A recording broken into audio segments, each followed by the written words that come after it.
The Creator is a brand new sci-fi film, and this is the latest from writer and director Gareth Edwards. This is the same filmmaker behind Godzilla from 2014 and Rogue One, a Star Wars story from 2016. Our story is about the backdrop of a war between humans and robots with artificial intelligence. A former soldier finds the secret weapon, a robot in the form of a young child. I found The Creator to be a truly breathtaking film, specifically from the world building. Visually and technically from Gareth Edwards' directing and from the cinematography by both Greg Fraser and Oren Sofer are all extraordinary to experience. Edwards is one of those filmmakers where he will attend real locations around the world and film as much possible realistically and physically, then add in all of the VFX shots in post-production, and just by creating the world building of The Creator is a much more practical approach. I find this directing and cinematography technique to be appreciative and unforgettable when it comes to shooting on real locations and less CGI, especially for the world building of a sci-fi film. It's all paid off extremely well, and I'm just glad another filmmaker like Gareth Edwards still goes for this creative choice. The production designs were all very well made, from detail and shape, and there were so many moments when I couldn't really figure out if it was real or CGI, and I'm not including the stuff in space. Obviously, that's not real. I absolutely loved the technology inventions in this film. With science fiction, it has to be and is shown with so much authenticity. Yeah, it doesn't always completely make sense, but it's one of those where I try not to understand the invention side and more of what it can do. My favourite would be that the American army has these robot soldiers that are basically controlled as running bombs. I loved this scene when one of the robot bombs is running towards good, almost AI soldiers, and then unexpectedly comes across the AI child, who is named Alfie. And it has this touching moment of connection and relations between each other. I thought this film had amazing acting. Following in his father's footsteps, John David Washington continues to be appealing, and once again from his performance. Also, Ken Watanabe, Ralph Ineson, Gemma Chan,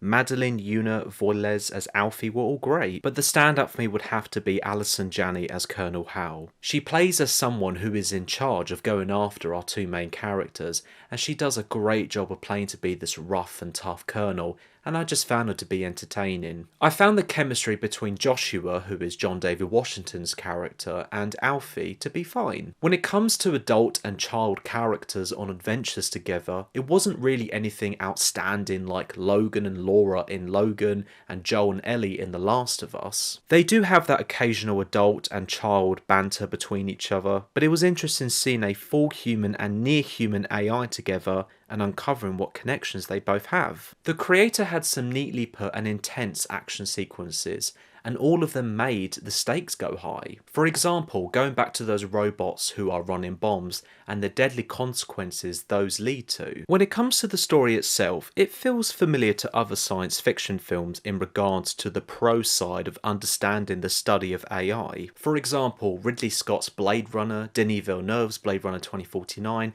and Steven Spielberg's AI artificial intelligence. Which is not a bad thing, because this could all lead to inspiration and research, and I'm not saying that Gareth Edwards literally chose these examples as his references, but more about how I got those examples out of this film. Like those examples and The Creator, it is fascinating to see the perspective, technology and culture of how artificial intelligence could have the potential of near-human feelings and emotions, instead of it just being a weapon and threat to be controlled or against humankind. My issue with this film is, while I feel the story provides a fresh take on the interesting information about AI, I did feel the romance between the characters of Joshua and Maya were weak. I just wanted so much more from their relationship. Without giving anything away, the film does flashback a couple times, but it's also brief and frantic. Some people may feel that it's enough of what is being provided to us about the relationship and where it could be going. With the film being 134 minutes, it does fly by, and I do feel The Creator does struggle with pacing.